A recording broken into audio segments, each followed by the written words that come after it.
Everyone, this is Dr. Hitesh Rajput and today's topic is milling of wheat. Milling of wheat means कि हम wheat को कैसे grind करते हैं, कौन कौन से फॉर्म में हम कंज्यूम कर लेते हैं। सो फर्स्ट ऑफ ऑल जो व्हीट है उसका यूटिलाइजेशन टू फॉर्म में होता है, एनिमल फीड प्रिपरेशन के लिए एंड ह्यूमन कंजप्शन के लिए। So animal feed preparation के लिए we don't need to use any specific condition or formulas. But for human consumption, we have to meet the higher standard quality that is called milling. So we can fold it this milling into form. Firstly, we just clean it and grind it in a particular process. Or second is completely separation of bran germ and mealy endosperm, and thoroughly pulverize and mealy endosperm into kneading semolina and flour in making of wheat. So in case of wheat, we can just make a flour without bran and bran and jar. जैसे कि हम मैदा बनाते हैं, fine floor जिसको बोलते हैं, वो बगैर ब्रांड के ही होता है। सो यू कैन से कि हम एक ट्रेडिशनल और स्मॉल स्केल लेवल पे बना सकते हैं जो कि होल व्हीट फ्लोर होता है, और कमर्शियल लेवल पे हम एंडोस्पर्म फ्लोर बनाते हैं, लाइक फाइन फ्लोर बनाते हैं, उसमें सेपरेशन ऑफ ब्रांड और जैम का हो जाता है। तो ये एक इंट्रोडक्शन है इसका। नेक्स्ट है कि these are the composition of wheat grain, have different parts of wheat grain have their particular individual composition. whole wheat grain में प्रोटीन कंटेंट ज्यादा होता है, फाइबर कंटेंट भी ज्यादा होता है in compare to this germ और endosperm, because bran are rich in fibre content और protein content. Okay, so this is the composition of nutrient composition of wheat flour. इसको मैं डिटेल नहीं बताऊंगी, आप लोग इससे देख सकते हैं। Then milling. तो जो milling है, wheat is commonly consumed in the form of a flour obtained by milling the grain, while a small quantity is converted into a breakfast food such as wheat flakes, puff wheat and shredded wheat. इसका हम breakfast के लिए use कर सकते हैं। और also wheat is a staple food, right? Because इसका large amount में यूज किया जाता है ऑल ओवर वर्ल्ड में। तो जो मिलिंग है व्हीट की, वो दो तरह से हम कर सकते हैं। बेसिकली हम तीन तरह से कर सकते हैं, traditional milling, cottage milling and modern milling. But हम दो, क्योंकि ट्रेडिशनल मिलिंग में ही कवर होता है कॉटेज मिलिंग का, क्योंकि इसका थोड़ा लार्ज स्केल कॉटेज मिलिंग होता है। सो बेसिक दो तरह से करते हैं हम, traditional milling and modern milling.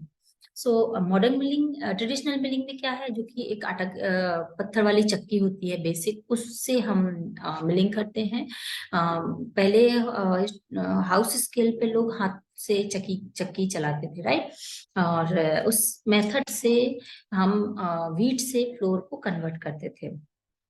Okay, उसी का ही एक कॉटेज मिलिंग जिसको कहते हैं, वो जैसे ये चक्की है उसको हम इलेक्ट्रिक से कनेक्ट करके और एक मीडियम स्केल में हम व्हीट ग्रेन से फ्लोर में कन्वर्ट कर सकते हैं, लाइक मिलिंग कर सकते हैं। सो इस मेथड से, ट्रेडिशनल मिलिंग से, this method results in 90 to 95% extraction rate flour, which retains almost all the nutrients of the grain while simultaneously eliminating that part of the grain which is most indigestible, like cellulose and phytic acid, which bind and carries away minerals also. Indigestible part होते हैं ये cellulose and phytic acids, उनके साथ minerals भी आ जाते हैं। Means whole wheat flour जो होता है वो ट्रेडिशनल मिल से हमें मिल जाता है, और उसमें न्यूट्रिएंट कंटेंट ज्यादा होते हैं। बट इसके ड्रॉबैक्स भी हैं, वो कि हम आगे एक्सप्लेन करूंगी मैं। ड्रॉबैक्स मीन्स इसकी स्टोरेज लाइफ कम होती है। ओके, सो ट्रेडिशनल मिलिंग इस तरह की चक्की का हम यूज करते हैं traditional milling. Second is modern milling.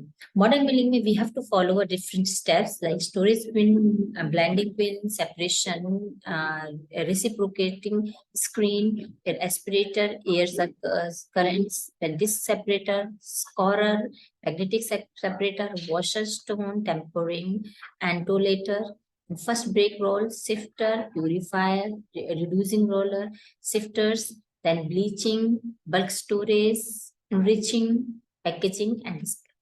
तो ये बेसिक प्रोसेस है कॉमर्शियल लेवल पे, जो मॉडर्न मिल्क जिसको बोला जाता है. With this process we can store our flour for long time with their nutrients also, and we can also separate out bran and germ, so that's their commercialized wheat flour have high storage life in compared to traditional wheat flour.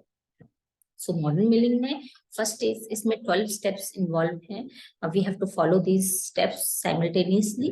So first we'll go for the vibrating screen. Vibrating screen से क्या होता है कि stones और foreign particles को we can separate out from the wheat kernels. Okay, removing the bits of straw and other porous material and also foreign particles like seeds and stones we can separate out with this vibrating screen machine. ये vibrating screen machine इसमें seeds लगी होती है, नीचे छन्नी लगी होती है, उसमें वाइब्रेट करते हैं जब, तो नीचे स्ट्रॉ वगैरह और डस्ट डर्ट और स्मॉल स्टोन्स जो होते हैं वो हम सेपरेट आउट कर लेते हैं.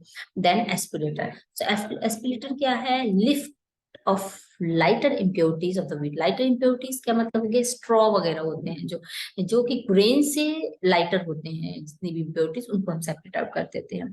Stream of grains directed cross screen while air sucks of dust and lighter particles. Obviously air जो suck करते हैं उससे dust dirt सब निकल जाते हैं और light particles निकल जाते हैं. Disc separator.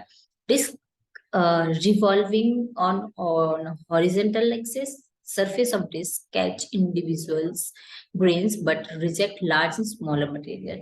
Individual grains को मीन्स उनके साइज के हिसाब से सेपरेट आउट कर देते हैं. लार्जर और स्मॉलर जो मटेरियल्स होते हैं उनको सेपरेट आउट कर देते हैं और एक स्टैंडर्ड साइज का जो ग्रेन होता है उनको सेपरेट कर देता है. स्कॉरर. स्कॉरर्स जो हेयर्स होते हैं, see this buffs each kernels and breaks kernel hairs. आपने देखा होगा सीड्स के ऊपर छोटे छोटे से हेयर्स होते हैं, उनको कट करता है, उनको सेपरेट शिफ्ट कर देता है, कट कर देता है. Okay, magnetic separator. As you know कि जब हम थ्रेशरिंग करते हैं तो कुछ पार्ट्स आयरन के आ जाते हैं, मतलब पॉसिबिलिटीज होती हैं, तो मैग्नेटिक सेपरेटर से जितना भी आयरन पार्टिकल्स और कोई भी धातु पार्टिकल अगर ग्रेन में है तो उनको हम सेपरेट आउट कर लेते हैं मैग्नेटिक सेपरेटर से. Okay, see this pulls out iron and steel particles contaminated during harvesting. Harvesting के टाइम पे हम contamination हो जाता है इस तरह का. Then washer stoner. So high speed rotators spin the wheat in the water bath. wheat को हम water bath में डाल देते हैं. high speed rotators लगे होते हैं इसमें. excess water को हम centrifugal force के थ्रू बाहर कर देते हैं, जिसमें कि नीचे बॉटम में स्टोन्स भी, see stones drop to bottom and remove. नीचे स्टोन्स रह जाते हैं, उनको हम रिमूव आउट कर देते हैं. लाइटर मटेरियल्स जो होते हैं जैसे स्ट्रॉ वगैरह होते हैं वो फ्लोटिंग होने लगती है उसमें, जब हम वाटर बाद में ग्रेन्स को डालते हैं तो उनको हम सेपरेट आउट कर लेते हैं. टेम्परिंग क्या होता है? Equal separation, equal distribution of moisture content होता है. Wheat tempered before starting of grinding. Tempering की जरूरत होती है जिससे कि इक्वल डिस्ट्रीब्यूशन मॉइस्चर का हो जाए, जिससे एंडोस्पर्म bran से easily separate out. The process in which the moisture is adds in separation of bran from the endosperm and help to provide a controlled temperature and moisture throughout the milling. Three important factors in tampering क्या होता है? Maintaining the moisture content, length of soaking and time of temperature. Time of temperature. Tampering का 3 basic factors हैं कि कितना moisture content हमने add किया है, कितना लेंथ ऑफ सोकिंग, मतलब कितने टाइम के लिए होल्ड करके रखा है मॉइस्चर को टेम्परिंग प्रोसेस में, और टाइम ऑफ टेम्परेचर, कितना टेम्परेचर था, कितने टाइम के लिए था, जिससे कि अच्छे से मॉइस्चर को एब्जॉर्ब कर ले और एंडोस्पर्म और bran layer easily we can separate out. So outer layer tend to brittle. बाहर की लेयर जो होती है वो क्रैक हो जाती है, जब वाटर को एब्सॉर्ब करेंगे तो सॉइलिंग होगी, राइट, एंडोस्पर्म सॉइल होगा. तो जो बाहर की लेयर है उसको हम ब्रान कहते हैं, वो क्रैक्स हो जाते हैं उसमें, सो लूज हो जाती है स्किन, जिससे कि ब्रान लेयर को हम इजीली सेपरेट आउट कर सकते हैं एंडोस्पर्म से. Tempering toughens the bran coat, permit complete separation of endosperm. This is entolators. Entolators may use centrifugal force to break and remove the hull from the grain. Entolators जब हम tampering कर देते हैं उसके बाद एंटोलेटर से पास कराते हैं जिससे स्क्रैचिंग हो जाती है. लाइक जो हमारा ब्रांड है ऊपर की लेयर है वो हल जिसको बोल रहे हैं वो हम ब्रेक कर देते हैं, स्क्रैच कर देते हैं जिससे कि सीड से सेपरेट आउट हो. Control speed of specially design rotor break to hull. इसमें प्रॉपर स्पेशली इसको डिजाइन किया गया है. इसकी स्पीड को भी कंट्रोल करते हैं जिससे कि हल को हम इजीली सेपरेट आउट कर सकें. Then grinding bins. इसमें हम ग्रेन्स को पास डालते हैं जिससे कि ग्राइंडिंग होती है. कर्नल्स की हम मिलिंग करते हैं फ्लोर की. इसमें फर्स्ट ब्रेक, जिसको फर्स्ट ब्रेक बोला जाता है क्योंकि कर्नल पहली बार ब्रेक होता है. First break roll begins the separation of grain endosperm and starch. Sifter में क्या होता है कि broken particles of the wheat and bran go into a box like sifter where they are shaken through a series of cloth screens to separate larger from the smaller particles. इसमें क्या होता है shifter में कि हम grinding जब करते हैं तो लार्जर पार्टिकल और स्मॉलर पार्टिकल को सेपरेट आउट करते हैं जिससे कि हम बार बार ग्राइंडिंग करनी पड़ती है. एक बार ग्राइंडिंग करने से 100% हमें ग्रेन नहीं मिलता है, मींस फ्लोर हमें नहीं मिलता है. ओके, तो हमें इसकी बार बार ग्राइंडिंग करनी होती है जिससे कि हमें फाइन पार्टिकल्स मिले और यील्ड हमारी बढ़ जाए. प्यूरिफायर को divided then into a bran and endosperm according to their quality. Cloth screen separation and grade course fractions by size and quality.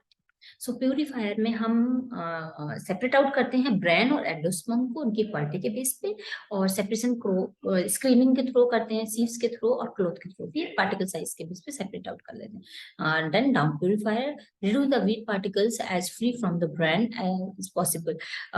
Down particles purifiers का मतलब है कि प्यूरिफायर हमें फ्लोर मिल जाए उसमें हम ब्रांड लेयर को अलग कर देते हैं और हमें एंडोस्पर्म जो ग्रैंड फॉर्म है वो मिल जाता है. जब particles being somewhat germ particles को भी हम सेपरेट आउट करते हैं क्योंकि जर्म में क्या होता है मॉइस्चर फैट कंटेंट ज्यादा होता है जिससे कि ऑक्सीडेशन होने के चांसेस होते हैं जिससे कि जो कि व्हीट फ्लोर होता है होल व्हीट फ्लोर होता है जो हमें ट्रेडिशनल मिलिंग से मिलता है उसकी इसीलिए उसकी स्टोरेज लाइफ कम होती है क्योंकि उसमें जर्म्स भी रहते हैं, जर्म पार्टिकल भी रहते हैं साथ में जो कि ऑक्सीडेशन के लिए रिस्पॉन्सिबल होते हैं. इससे जो व्हीट फ्लोर की क्वालिटी है वो रिड्यूस हो जाती है. ओके, बट कमर्शियल लेवल में जर्म को हम अलग कर देते हैं जिससे कि हम फ्लोर को we can store it for long time. Okay, so this is the flow chart for milling. Here we can go process wise or we can separate out these byproducts of wheat flour, right? With this process, we can collect a 72% of wheat flour and we can store it for long time. Okay, so this is the whole process of wheat milling. We can mill it or we can store it for long time. Okay? If you have any query for this milling of wheat, so you can text me or you can message me. Okay, and you can also send a mail. You have my mail ID in my caption. Okay, thank you. If you have any queries, so you can just text me in YouTube channel, in my YouTube channel, and do like and subscribe. Okay, thank you.